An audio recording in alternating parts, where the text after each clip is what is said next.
The alarm bells rang through the Imperial monitoring station like thunder. Commander Zethrak rushed to the main control room, his 4 arms moving quickly across the control panels. His purple skin turned darker with worry as he read the incoming data. "Report," he shouted to his crew.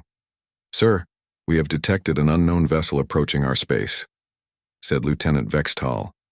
Her voice shook with fear. "It's moving at speeds we have never seen before. The ship will reach our territory in less than 6 hours." Zethrak felt his heart skip a beat. In 50,000 years, the Galactic Empire had catalogued every species, every ship, and every technology in the known galaxy. Nothing existed that they did not know about. Nothing. "Run a full scan of the archives," he ordered. "Check every database. This ship must be in our records somewhere." The crew worked frantically. They searched through millions of ship designs, thousands of species, and decades of exploration data. Hours passed. The unknown ship kept coming closer. Still, they found nothing. "Commander," called out another officer, "the ship's design matches nothing in our files. The materials, the energy signatures, the hull configuration, none of it exists, in our knowledge." Zethrak stared at the screen showing the approaching vessel. It looked strange and alien, even to someone who had seen ships from across the galaxy.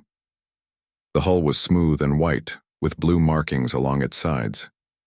Strange, fins extended from the back, and the front had a pointed nose that seemed built for speed. "How is this possible?" he whispered. Meanwhile, aboard the ship called Defiant Dawn, Lieutenant Jake Morrison checked the engine readings one more time. The new faster-than-light drive was working perfectly. After years of testing, humanity had finally built a ship that could travel between stars in days instead of decades. "Everything looks good, Captain," Jake reported to the bridge. "The quantum drive is running smooth as silk." Captain Roy Baker nodded from his command chair. At 45, he was one of Earth's most experienced space pilots. His gray hair and calm eyes showed the wisdom of someone who had spent his life among the stars. This mission was special, humanity's first attempt to make contact with alien life.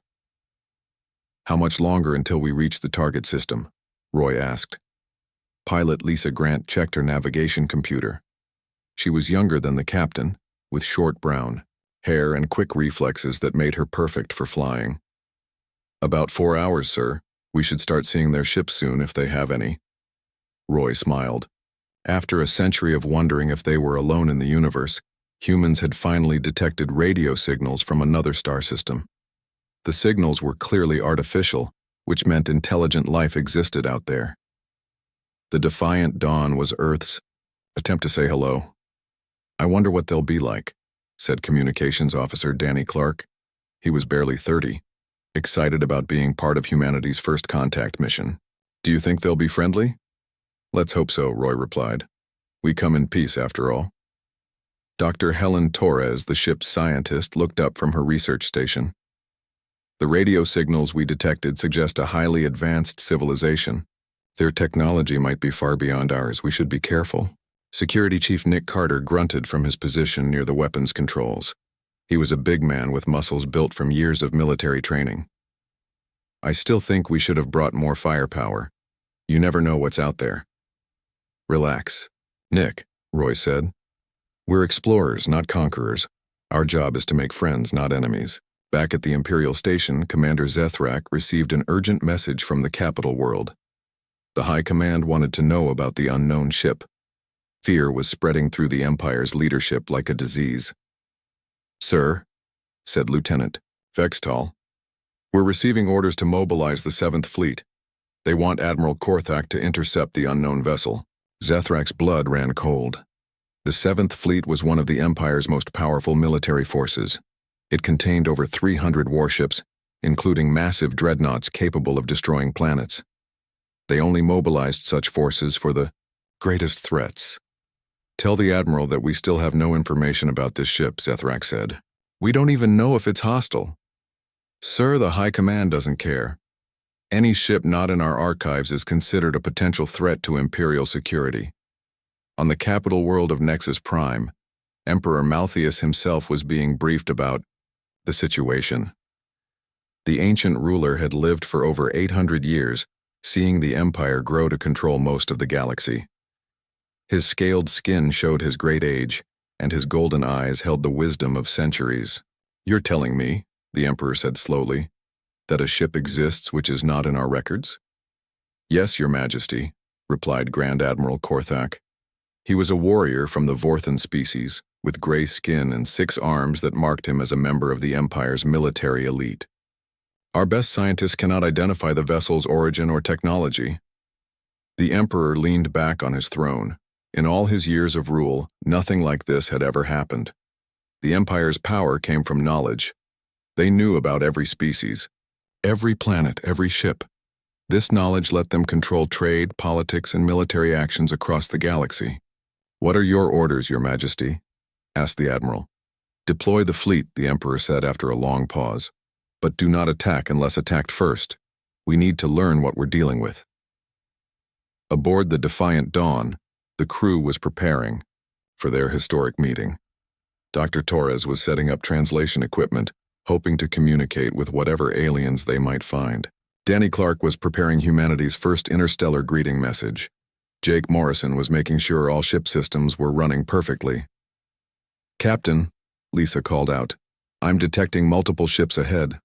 Lots of them." Roy frowned. "How many?" "I count over 50 vessels so far, and more are appearing. They're big, sir. Much bigger than us." The captain felt a chill run down his spine. They had expected maybe 1 or 2 alien ships to meet them. 50 ships suggested something else entirely. "Are they moving toward us?" he asked. "Yes, sir. They're forming what looks like a battle formation." Roy looked around his bridge. His crew of 12 humans suddenly seemed very small and alone. They were light years from Earth, facing an alien fleet that outnumbered them greatly. "Open a communication channel," he ordered. "Let's try to talk to them before this gets out of hand." "Channel open, sir," Danny reported. Roy took a deep breath. He was about to speak the first words between humanity and alien life. He hoped they would be words of peace. "This is Captain Roy Baker of the Earthship Defiant Dawn. We come in peace, seeking friendship and knowledge. Please respond." The message traveled through space toward the alien fleet. On both sides, crews waited nervously for what would happen next. Neither humans nor aliens knew they were about to make history in ways they could never imagine. The message from the human ship reached the Imperial fleet in seconds. Admiral Korthak stood on the bridge of his flagship, the Eternal Might, watching his communication officers work frantically at their stations. "Admiral, we're receiving a transmission from the unknown vessel," reported Communications Chief Thylex. Her tentacles moved quickly over the translation computer. "But sir, our systems cannot decode it." Korthak's 6 arms tensed with frustration. The Empire's translation technology could understand over 10,000 languages from across the galaxy. It had never failed before. "Run it through the ancient language protocols," he ordered. "Check the old databases from the outer rim worlds." "Already. Tried, sir. The linguistic patterns don't match anything in our records. It's like this language developed completely separate from all known galactic languages." On Earth, Dr. Amy Collins paced nervously in the Human Colonial Authority headquarters. The building sat in the mountains of Colorado, hidden from public view. As director of humanity's space exploration program, she was responsible for the Defiant Dawn mission. "Any word from Captain Baker?" she asked her assistant, Tom Wilson. Tom shook his head. "Last transmission was 6 hours ago when they entered the target system. Radio signals take too long at this distance. We won't hear anything for another day at least." Amy stared at the star charts on the wall. Humanity had spent over a century preparing for this moment. They had built their best ship, selected their finest crew, and planned every detail. But now, waiting for news, she felt helpless. "I hope they're okay," she whispered. Back in space, the Imperial fleet continued to grow. More ships arrived every hour, destroyers, cruisers, and massive battleships that could crack planets in half. The aliens were taking no chances with the unknown vessel. Chief linguist Vextra worked desperately in her laboratory aboard the Imperial science vessel. She was the Empire's best expert on alien languages, with over 300 years of experience. Her snake-like body coiled around her workstation as she studied the human transmission. Fascinating, she hissed to herself. The mathematical concepts embedded in this language are incredibly advanced. They're using physics principles that we consider theoretical impossibilities. Her assistant looked confused. What do you mean, Professor?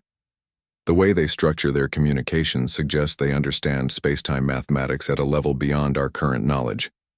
Whoever built their ship didn't just stumble onto faster-than-light travel. They mastered it completely. Aboard the Defiant Dawn, Captain Baker watched the alien fleet with growing concern. What started as 50 ships had grown to over 200. The smallest alien vessel was 3 times larger than his ship. Captain, said Security Chief Nick Carter, this doesn't look like a friendly welcome party anymore. I agree, Roy replied, grimly. Danny, try sending the message again, but use different frequencies this time. Danny Clark worked at his communications station, sending humanity's greeting on every possible channel. Broadcasting on all standard frequencies, sir. I'm also trying mathematical sequences and basic physics equations. Dr. Helen Torres looked up from her science station. Captain, I'm reading massive energy buildups from several of the alien ships. Those look like weapon charges. Roy felt his stomach drop. Are you sure? Pretty sure. The energy patterns match what we'd expect from military-grade weapons systems. Pilot Lisa Grant turned from her navigation controls. Sir, more ships are jumping into the system. I count over 300 now, and they're all moving to surround us. The situation was getting worse by the minute. Roy had expected curiosity from the aliens, maybe some caution. He hadn't expected what looked like preparation for war. Open a channel, he ordered. Channel open, sir. Roy spoke slowly and clearly, hoping somehow the aliens could understand his peaceful intentions. This is Captain Baker of the Earth vessel, Defiant Dawn. We are explorers from a planet called Earth. We detected your radio signals and came to meet you. We have no weapons and mean no harm. Please respond. In the Imperial fleet, Admiral Korthak listened to the translation attempts with growing frustration. His linguist could make out mathematical concepts and what seemed like peaceful words, but the overall meaning remained unclear. Admiral, said his tactical officer, the unknown ship is broadcasting on multiple frequencies now. They seem to be trying very hard to communicate. That could be a trick, Korthak replied. Unknown technology, unknown language, unknown intentions. We cannot take any risks. On the capital world, Emperor Malthius received hourly updates about the situation. The news from the fleet grew more disturbing with each report. Not only was the ship unknown, but its technology seemed impossibly advanced. Your Majesty, said Grand Admiral Korthak through the communication link, our science teams believe this vessel may be using technology beyond our understanding. The energy readings don't match any known power source. The Emperor's golden eyes narrowed. Explain. The ship appears to be powered by controlled quantum reactions. We've been trying to develop such technology for thousands of years without success. Somehow, these beings have mastered it completely. In the depths of the Imperial archives, ancient computers began searching through classified files.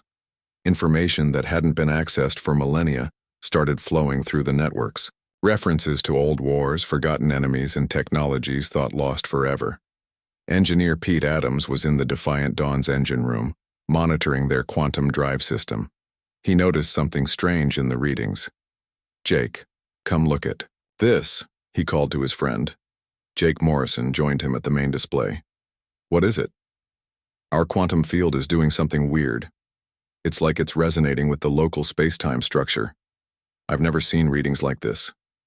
Is it dangerous? Jake asked. I don't know. The field seems stable, but it's definitely interacting with something out there. Maybe the gravitational field of all those alien ships. Navigator Sarah Davis was plotting possible escape routes when she noticed the same strange readings on her instruments. Captain, our quantum drive is causing some kind of disturbance in local space. The navigation computers are having trouble calculating jump coordinates. Roy nodded grimly. Their miraculous faster-than-light drive might be causing problems they didn't understand. Can we shut it down? We can switch to backup power, Jake replied over the communication system. But we'd lose our ability to jump to faster-than-light speed if we need to escape. The captain looked at his crew. They were brave men and women, but they were also very far from home, facing an alien force that seemed ready for battle. Every decision he made could determine whether humanity's first contact ended in friendship or disaster. Keep the drive online for now, he decided, but monitor those readings carefully. If things get worse, we might need to run. Communication Officer Danny Clark suddenly looked up from his station with excitement. Captain, I'm getting something. The aliens are trying to respond to our transmissions. What are they saying? I'm not sure. The computer can't translate it, but they're definitely trying to communicate. The signal patterns suggest they're as confused as we are. Roy felt a small surge of hope. Maybe the aliens weren't preparing to attack. Maybe they were just as nervous and confused as his crew. Keep trying, Danny. Use every translation protocol. We have. Mathematics, physics, even basic pictures if necessary. We need to find a way to talk to them. As both sides struggled to communicate, neither realized they were making galactic history. The failure of the Empire's translation systems wasn't just a technical problem. It was proof that humanity had developed completely outside the known galactic civilization. For the first time in 50,000 years, the Galactic Empire had encountered something truly unknown. And that unknown something was about to change everything. Deep in the Imperial capital's most secure archives, ancient files began to unlock automatically. Computer systems that had been dormant for thousands of years suddenly came online. The appearance of the unknown ship had triggered security protocols, so old that most people had forgotten they existed. Chief Archivist Zenthkal had worked in the Imperial records for over 400 years. Her insectoid body moved quickly through the restricted sections as alarms echoed through the underground chambers. She had never seen the master computers react like this. What's happening? Asked her young assistant, Julvan. The deep archives are responding to a level 1 threat classification. Zenthkal replied, her compound eyes reflecting the flashing warning lights. That hasn't happened in my lifetime. On her personal screen, classified files began appearing faster than she could read them.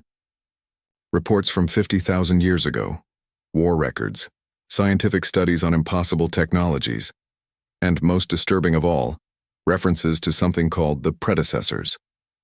Julvan, contact the Emperor immediately, she ordered. His Majesty needs to see this information. Meanwhile, aboard the Defiant Dawn, engineer Pete Adams was becoming more worried about their quantum drive readings. The ship's most advanced systems were showing patterns he had never seen before. Captain, we have a problem, he announced over the communication system. Captain Baker's voice crackled back from the bridge. What kind of problem, Pete? Our quantum field is getting stronger. It's like the drive is feeding off something in local space. The field boundaries are expanding beyond our ship. Is that dangerous? Pete looked at the readings again. Numbers that should have been stable were climbing steadily. I don't know, sir. This technology is still new to us. We might be affecting the space around us in ways we don't understand. Navigator Sarah Davis confirmed Pete's concerns from her station on the bridge. Captain, my instruments show we're creating some kind of disturbance in space-time. It's expanding outward from our position. Dr. Helen Torres checked her science equipment and found similar readings. The quantum field is definitely interacting with local space. I'm detecting gravitational anomalies within a 1,000-kilometer radius of our ship. Security Chief Nick Carter looked worried. Could the aliens detect this disturbance? Definitely, Helen replied. If they have decent sensor equipment, they can probably see exactly what our drive is doing to local space. In the Imperial Fleet, Chief Science Officer Vexnol was studying exactly those sensor readings. What he saw made his blood run cold.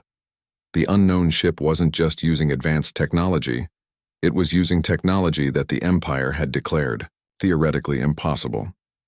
Admiral, he reported to Korthak, the alien vessel is generating controlled quantum distortions in space-time.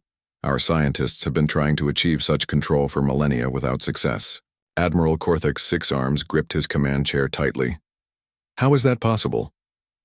I don't know, sir, but the energy patterns match theoretical models for predecessor technology. The word predecessor sent a chill through everyone on the bridge who heard it. It was a forbidden term, known only to the highest levels of imperial leadership. Are you certain? Korthik asked quietly. The quantum signatures are identical to our theoretical models, sir. Whoever built that ship has mastered the same physics principles that the predecessors used 50,000 years ago. On the imperial capital world, Emperor Malthius sat alone in his private chamber, reading the classified files that Chief Archivist Senthkal had sent him. His golden eyes grew darker with each page. The reports confirmed his worst fears. 50,000 years ago, the galaxy had been ruled by a different civilization. The beings called predecessors had built an empire that spanned millions of worlds. Their technology was so advanced that it seemed like magic to other species. They could travel between stars instantly, reshape planets with their minds, and control the fundamental forces of the universe. The current Galactic Empire had been just one of many young civilizations under predecessor rule. But somehow, the predecessors had vanished almost overnight. Their cities became empty. Their ships stopped flying and their technology went silent. No one knew why they disappeared or where they went. The young empire had moved quickly to fill the power vacuum. They took over predecessor worlds, studied their abandoned technology, and slowly built their own galactic civilization. But they could never match the predecessors' mastery of quantum physics and space-time manipulation. For 50,000 years, the empire had lived with a secret fear that someday, the predecessors would return to reclaim their galaxy. Emperor Malthius activated his emergency communication system. Grand Admiral Korthik, report to the capital immediately. Bring all data on the unknown vessel. Your Majesty, I'm currently commanding the fleet intercept operation. Leave Admiral Thirak in charge. This is a matter of imperial survival. Back aboard the Defiant Dawn, the crew was trying to understand why the alien fleet seemed so agitated. Captain Baker had been trying to communicate for hours without success. Any luck with the translation programs? He asked Danny Clark. Nothing useful, sir. I can pick out what might be mathematical concepts, but their language structure is completely different from anything in our databases. What databases? Asked Dr. Torres. We've never encountered aliens before. How do we have language databases? Danny looked embarrassed. I meant our theoretical databases. Linguists on Earth created models for what alien languages might look like based on mathematical principles. But these aliens don't fit our models, Helen observed. Their communication patterns suggest a completely different approach to language and mathematics. Pilot Lisa Grant was monitoring the alien fleet movements when she noticed something alarming. Captain, more ships are arriving. I count over 500 vessels now and they're all military. 500? Roy felt sick. The situation was spiraling out of control. Security Chief Nick Carter checked his tactical displays. Sir, some of those ships are massive. The largest ones are over 10 kilometers long. They could probably destroy us with a single shot. Have they made any threatening moves? They're maintaining distance, but they have us completely surrounded. If they wanted to attack, we couldn't escape. Engineer Jake Morrison joined the conversation from the engine room. Captain, Pete and I have been discussing our situation. We think our quantum drive might be scaring them. How so? Well, sir, imagine you're a civilization that's been using conventional faster-than-light drives for thousands of years. Suddenly, a ship appears using quantum manipulation technology that you thought was impossible. You'd probably be pretty nervous too. Captain Baker considered this. You think they see us as a threat? More than that, sir. They might think we're something from their past that's come back to haunt them. Roy didn't know how right Jake was. At that moment, across the Imperial fleet, officers were sharing whispered conversations about the predecessors. Ancient legends spoke of beings who could travel between dimensions, who built ships that defied physics and who disappeared without explanation. Admiral Thirak, now in command of the fleet, received a coded message from Emperor Malthius. The Q, Message was brief but terrifying. Treat unknown vessel as potential predecessor technology. Do not engage unless absolutely necessary. Prepare for Imperial emergency protocols.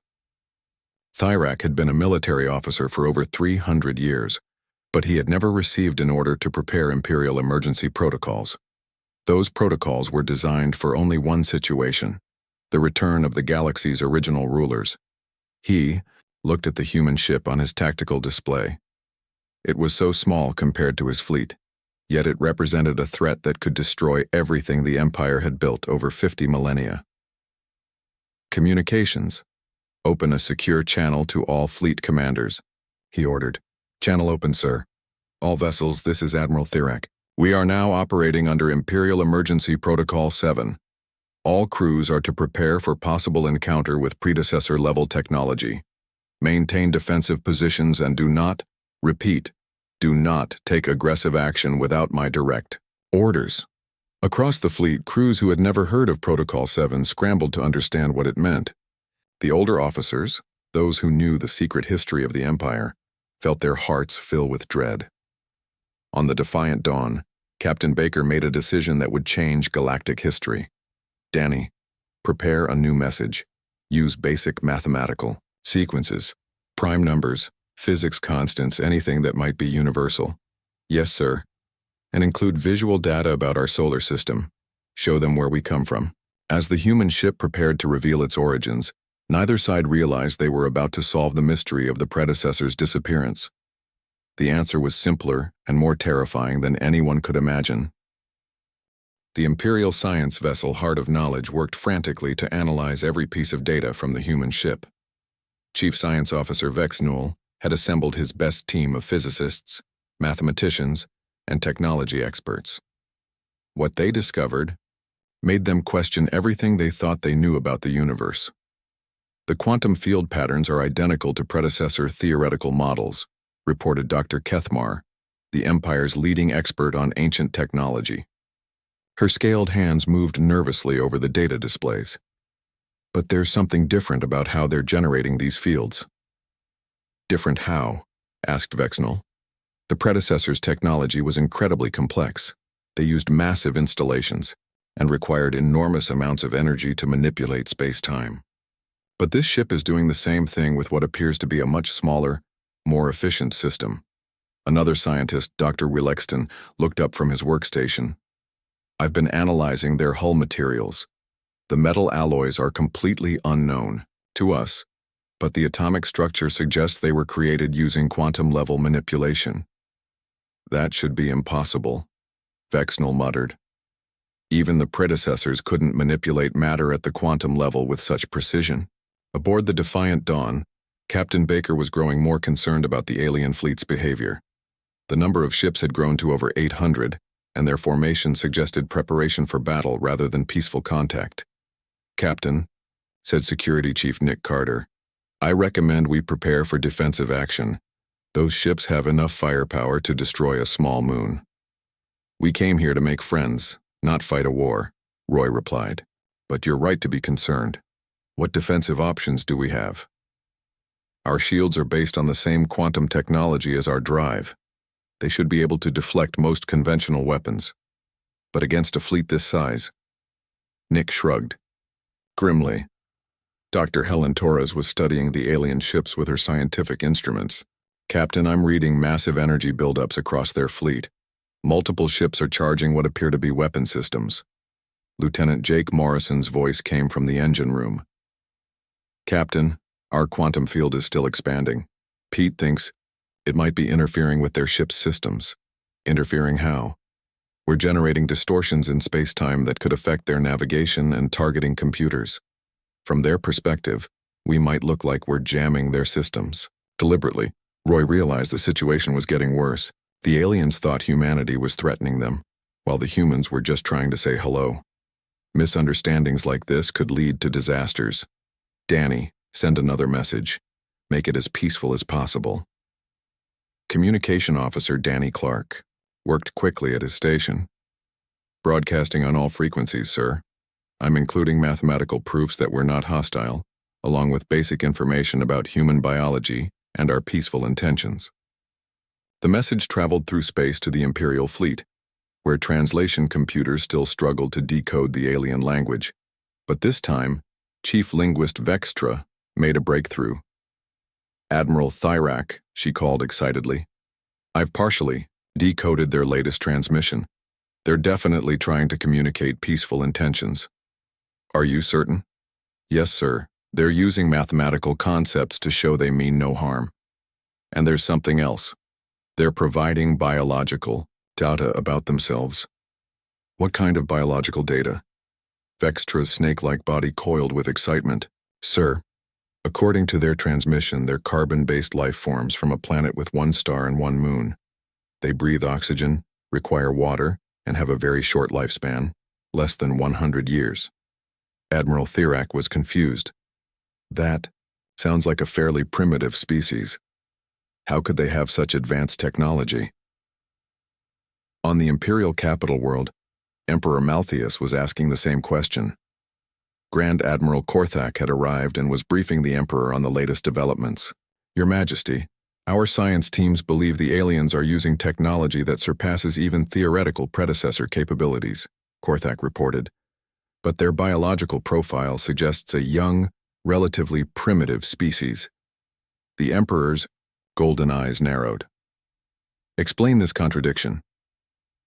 "We don't understand it, Your Majesty. A species with such a short lifespan shouldn't be able to develop advanced quantum physics. It takes most civilizations thousands of years just to understand the basic principles. In the Imperial archives, Chief Archivist Zenthkal was discovering more disturbing information. The ancient files contained references to a theoretical concept that predecessor scientists had discussed but never achieved: the ability to develop advanced technology without following the normal progression of scientific discovery. "Julivan, look at this," she called to her assistant. "The predecessors believed that in rare cases, a species might develop in complete isolation and find entirely new solutions to fundamental physics problems. What does that mean? It means they might discover faster-than-light travel without ever learning about conventional space engines. They might master quantum physics without understanding basic atomic theory. The isolation forces them to be creative in ways that normal galactic civilizations never experience. The implications were terrifying. If the unknown aliens had developed in isolation, their technology might be based on principles that the Empire couldn't understand or counter." Back in space, Captain Baker made a decision that would change everything. The alien fleet was clearly preparing for battle, and peaceful messages weren't working. He needed to show them that humanity wasn't a threat. "Nick, can you disable some of their ships without destroying them?" Security Chief Carter looked surprised. "Disable them? Sir, we've never tested our defensive systems against alien technology." "But could you do it?" Nick studied his tactical displays. "Maybe. Our quantum shields generate fields that could disrupt their electronic systems. If I modulated the field frequency correctly, I might be able to temporarily disable their weapons and engines." "Do it. But be very careful. We want to show them we're peaceful, not start a war." Nick's hands moved over his controls. The Defiant Dawn's quantum field began to change, focusing into tight beams directed at the nearest alien ships. Aboard the Imperial dreadnought Eternal Might, alarms suddenly rang throughout the ship. Chief Engineer Thalrex watched in horror as his systems began failing one by one. "Admiral, we're losing power to weapons and engines," he reported to Thyrak. "What's happening?" "I don't know, sir. It's like something is interfering with our quantum cores at a fundamental level." Across the Imperial fleet, the same thing was happening. Ships that had been preparing to fire their weapons suddenly found themselves powerless. Navigation systems failed, life support flickered, and communication arrays went silent. The human ship had disabled over 50 Imperial warships without firing a single shot. "How is this possible?" Admiral Thyrak whispered. His science officer Vexnal was studying sensor readings with growing amazement. "Sir, they're using controlled quantum fields to disrupt our ship systems. They're reaching into our vessels and turning off our technology from the inside." "Can we counter it?" "No, sir. We don't understand the physics principles they're using. It's like they're speaking a language that our technology doesn't recognize. On the capital world, Emperor Malthius received the news with a mixture of fear and amazement.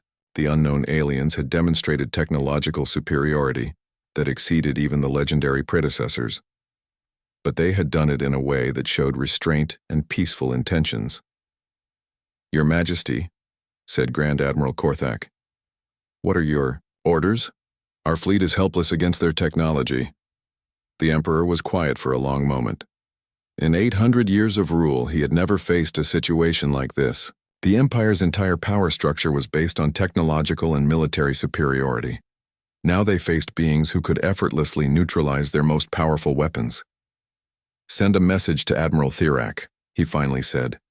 "Tell him to stand down all weapons and attempt peaceful communication, and prepare the Imperial Emergency Broadcast System." "The emergency system, Your Majesty?" "Yes. It's time to inform the galaxy that the age of the Empire may be ending." Aboard the Defiant Dawn, Captain Baker watched the alien fleet's response to his demonstration. The ships that had been charging weapons were now drifting powerlessly in space. The rest of the fleet had stopped their aggressive movements. "Danny, are they trying to communicate now?" "Yes, sir. I'm receiving what looks like surrender signals, mathematical sequences that suggest they want to talk." Roy felt relief wash over him. Maybe humanity's first contact with aliens wouldn't end in disaster after all. Open a channel and respond with peaceful intentions. Let them know we want to help repair their ships. As the human ship began broadcasting repair assistance to the Imperial fleet, both sides realized they had witnessed something historic. Humanity had revealed its true technological capabilities, and the galaxy would never be the same. But Captain Baker and his crew still didn't understand the full implications of what they had done. They had just demonstrated that Earth possessed technology that surpassed the galaxy's dominant civilization. In showing mercy to their potential enemies, they had accidentally announced humanity as the new galactic superpower. The Imperial Emergency Broadcast System had not been used in over 10,000 years. Across the galaxy, billions of beings received the same message on every communication channel. "Citizens of the Empire, this is Emperor Malthius speaking. We have encountered a new galactic power. All military forces are to stand down immediately. Prepare for a new age of galactic civilization." On thousands of worlds, imperial governors and military commanders stared at their communication screens in shock. The Empire had ruled for 50 millennia. The idea that it could be challenged seemed impossible. But in the Proxima Centauri system, the impossible had become reality. Admiral Thirak sat in his command chair aboard the disabled dreadnought Eternal Might, watching the small human ship maneuver through his powerless fleet. The aliens were using their advanced technology to repair the Imperial ships they had disabled. "Sir, they're restoring power to our quantum cores," reported Chief Engineer Thalrex. "But they're also installing some kind of monitoring system." "Monitoring system?" "Yes, sir. Small quantum devices that seem designed to prevent our weapons from targeting their ship. They're making sure we can't attack them again." Thirak nodded grimly. The aliens were being both merciful and practical. They were fixing his ships but ensuring their own safety at the same time. Aboard the Defiant Dawn, Engineer Pete Adams was working with Dr. Helen Torres to coordinate the repair operations. They had discovered that Imperial technology was surprisingly primitive compared to human systems. "Helen, look at this," Pete said, pointing to his analysis screen. "Their quantum cores are incredibly inefficient. They're losing over 60% of their energy to waste heat." "That explains why their ships are so large," Helen replied. "They need massive power plants to generate the same energy that our compact systems produce." Captain Baker was discussing the situation with his senior staff. The successful demonstration of human technology had solved their immediate problem, but it had created much larger issues. "Sir," said Security Chief Nick Carter, "we need to contact Earth immediately. The Colonial Authority needs to know what's happened here." "I agree," Roy replied. "But we're still several days away from the nearest communication relay. By the time our message reaches Earth, this situation could change completely." Navigator Sarah Davis was monitoring the continuing arrival of alien ships. "Captain, I'm detecting over 1,500 vessels now. Ships are coming from all over this sector of space. Are they military? Mixed types, sir. I see warships, cargo vessels, passenger ships, even what look like research stations. It's like the entire alien civilization is converging on our position. Communications Officer Danny Clark had been working steadily to improve translation protocols. Captain, I'm finally making progress with their language. Their mathematical concepts are incredibly sophisticated, but their basic communication structure is simpler than I expected. What are they saying? The most recent messages seem to be asking about our origins. They want to know where we come from and how we developed our technology. Roy considered this carefully. Revealing Earth's location could put humanity's homeworld at risk, but hiding it might make the aliens think humans were being dishonest. Send them basic information about our solar system, he decided. Star type, planetary positions, but not specific coordinates. Let them know we're from a world called Earth. On the imperial capital world of Nexus Prime, Emperor Malthius was meeting with his closest advisors. The ancient ruler had seen many crises during his 8 centuries of life, but nothing like this. Your Majesty, said Chief Archivist Zenthkal, I've completed my analysis of the ancient files. The unknown aliens match several theoretical predictions that predecessor scientists made about isolated species development. Explain. The predecessors believed that species developing without outside contact might find revolutionary solutions to physics problems. These humans appear to have done exactly that. They've mastered quantum manipulation through methods we never considered. Grandy. Admiral Korthak shifted uncomfortably in his chair. Your Majesty, what are our options? Our military is completely outmatched by their technology. The Emperor was quiet for a long moment. Our options are limited.